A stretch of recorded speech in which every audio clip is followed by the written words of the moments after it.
Hello दोस्तों, कैसे हैं दोस्तों। बेटा, पिताजी, अब मेरी नौकरी अमेरिका में लग गई है और अब हमें वहीं रहना होगा। हरि प्रसाद जी और उमा जी बहुत खुश होते हैं ये सोच के कि बेटा हमारे बारे में कितना सोचता है। फिर वो बोलता है लेकिन हमें यहाँ का घर बेचना होगा, क्योंकि हम वहीं रहेंगे तो यहाँ की देखभाल कौन करेगा। तो हरि प्रसाद जी कहते हैं कि बेटा मैं यहाँ का घर नहीं बेच सकता, क्योंकि ये मैंने अपनी बहुत मेहनत करके ये घर बनाया है, तो मैं ये घर बिल्कुल किसी भी हाल में नहीं बेचूंगा। वो एकदम से अपना रौद्र रूप दिखाता है और कहता है कि ए बुड्ढे, मैं देखता हूँ कि तू घर कैसे नहीं बेचता। तो जो उमा जी होती हैं वो कहती हैं कि बेटा अपने पिता से कैसी बातें कर रहा है, तमीज़ से बोल। वो कहता है बुढ़िया, तू तो चुप ही कर, ज़्यादा बोली ना तो फिर देख लेना। ये बोल के वो वहाँ से निकल जाता है। कहता है घर तो मैं बेच कर रहूँगा, और वहाँ से निकल जाता है।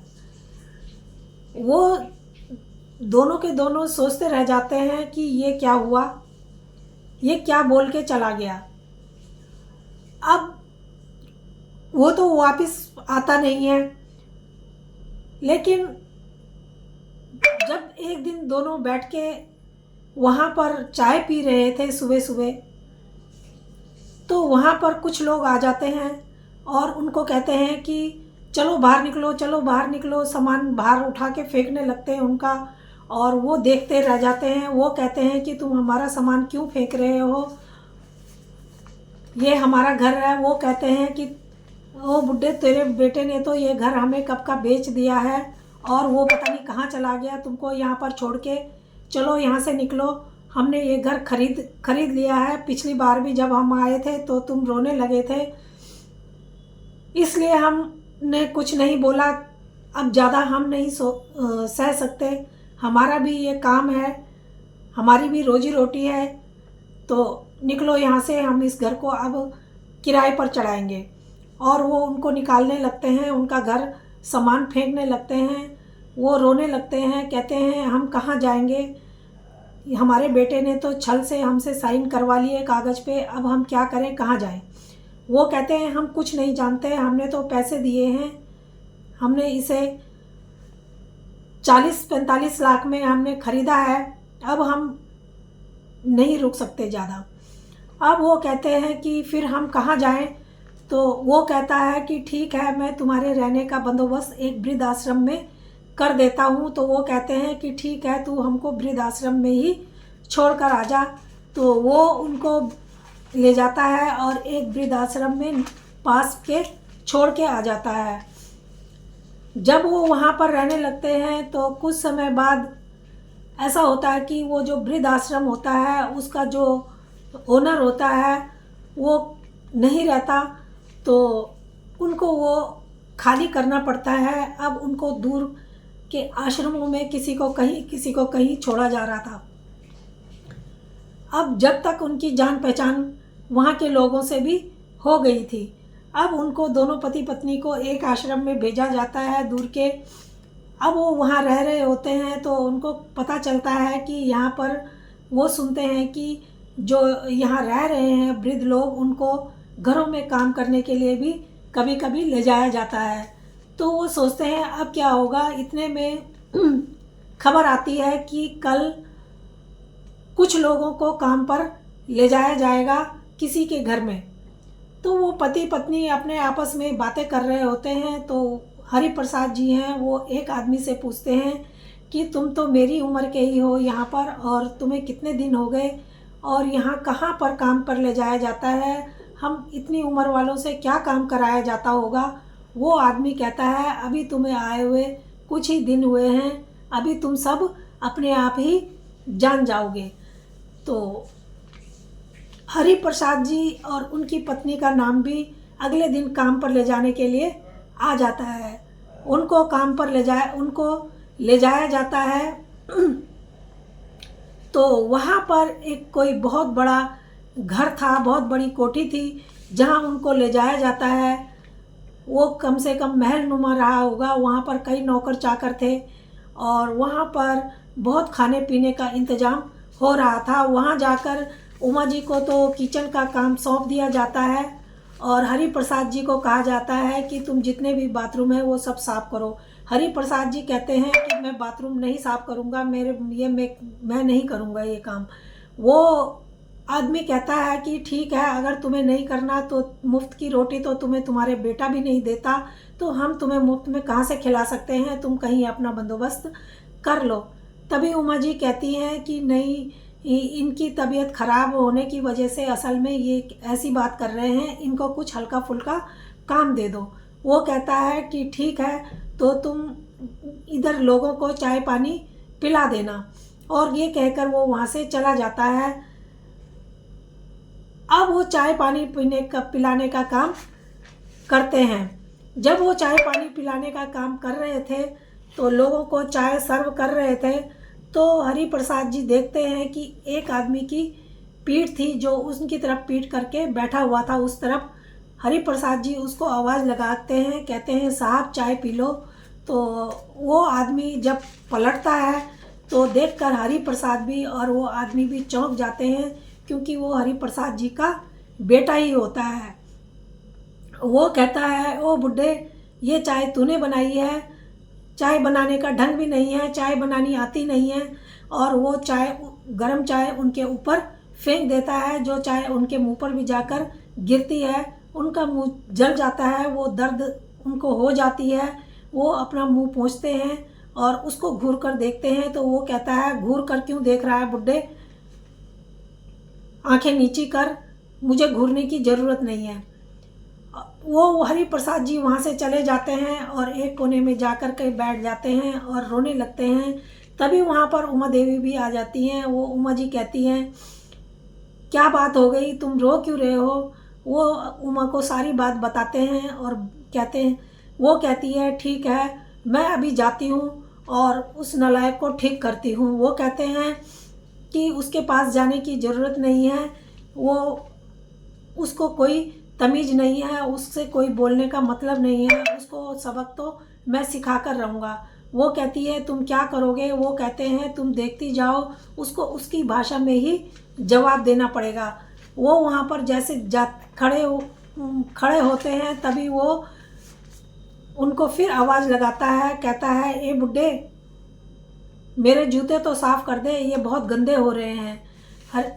वो फिर उसको घूर कर देखते हैं। वो कहता है, कितनी बार कहूँ, घूर कर देखने की ज़रूरत नहीं है।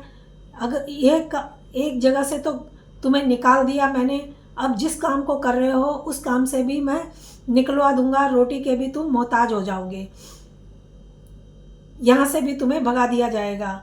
ये जो तुम यहाँ पर तमाशा देख रहे हो ना, ये सब मेरे लिए ही हो रहा है। मैं इस घर का जब दामाद बनने वाला हूँ और मेरी शादी इस घर की लड़की से होने वाली है, ये सब हमारे लिए ही हो रहा है।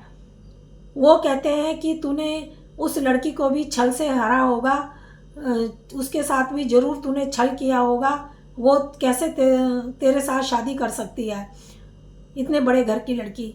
वो कहता है, ये भी सब तुम्हारी ही देन है, क्योंकि मैंने उसको बताया था कि मेरे माता पिता नहीं हैं, मैं अनाथ हूँ, उसको ये पता है और उसने मुझे अनाथ जान के अपनाया है, तो दया करी है मेरे ऊपर। तो वो कहते हैं ठीक है। वो जाते हैं और वो कहता है कि बुड्ढे, कुछ अब खड़ा खड़ा बातें ही बनाता रहेगा या कुछ खाने के लिए भी लाएगा? वो हरि प्रसाद जी जाते हैं और एक मिठाई का डब्बा लेके आते हैं और साथ में उस लड़की को भी इशारे से बता देते हैं।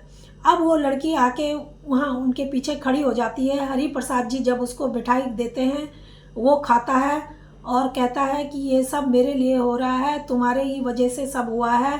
अगर मैं अनाथ बोल के उससे शादी कर रहा हूँ। और हरि प्रसाद जी कहते हैं, तूने हमारा घर तो जुए में बेच दिया, हमें तो तूने ठग लिया, अब तू उस लड़की को भी ठगने जा रहा है। उसको तेरी असलियत का जिस दिन पता चलेगा, वो तुझसे शादी बिल्कुल भी नहीं करेगी और तुझे इसका सबक मिलकर रहेगा। वो लड़की जो होती है सब सुन रही होती है।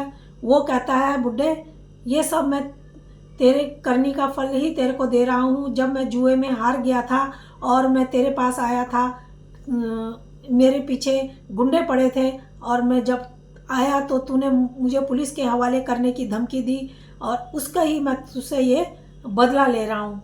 वो लड़की सब सुन रही थी खड़ी होके। वो कहता है, हरि प्रसाद जी कहते हैं कि जिस दिन तुझे तेरी असलियत उसको पता लग गई ना, वो तेरे को छोड़ेगी नहीं और देख लेना तेरा क्या हाल करती है वो। और हरि प्रसाद जी कहते हैं एक बार जरा पीछे मुड़ के देख। तो जैसे ही मुड़ता है ना, तो वो लड़की जो होती है वो उसके मुंह पर एक चाटा खींच के मारती है। वो देखता रह जाता है और कहता है कि इन बुढ़े बुढ़िया की बात में मत आ, ये सब नाटक कर रहे हैं और ये तुम्हें बहका रहे हैं, ये मुझे फंसा रहे हैं और इनकी ये चाल है। वो कहती है मैं सब समझ गई हूँ और एक चांटा और उसके मुंह पे मार देती है। अब जो हरि प्रसाद जी होते हैं उन्होंने पहले ही पुलिस को फ़ोन कर दिया था। पुलिस भी वहाँ पर थोड़ी देर में पहुँच जाती है और हरि प्रसाद जी को कहती है कि अब आप निश्चिंत रहिए। और वो जो लड़का होता है उनका उसका नाम होता है नवीन। वो नवीन को फ्रॉड के इल्ज़ाम में पुलिस पकड़ लेती है और ले जाती है। जो वो लड़की होती है वो कहती है कि तुमने मेरी बहुत रक्षा की है, मुझे अपने बेटे से बचाया है, नहीं तो आज मैं बुरी तरीके से इसके जाल में फंसने वाली थी। आपने टाइम से आके मुझे बचा लिया है और जो आपको कुछ मैं इनाम देना चाहती हूँ इसके बदले। तो वो कहते हैं बेटा तुम हमें क्या दोगी? तो वो कहती हैं कि मैं तुम्हारा जो घर तुम्हारे बेटे ने बेच दिया था वो घर तुम्हारा वापस करना चाहती हूँ।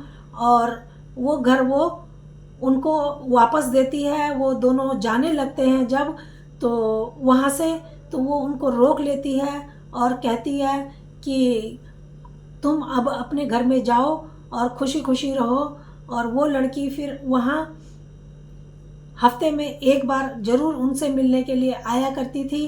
और अब वो अपने बेटे को बिल्कुल भूल चुके थे क्योंकि उनको एक बेटी जो मिल चुकी थी पूनम के रूप में। तो अब वो बहुत खुश थे और अपने घर में दोनों पति पत्नी खुशी खुशी से रह रहे थे। तो दोस्तों ये कहानी कैसी लगी? अगर अच्छी लगी हो तो प्लीज़ लाइक और सब्सक्राइब ज़रूर करना। धन्यवाद।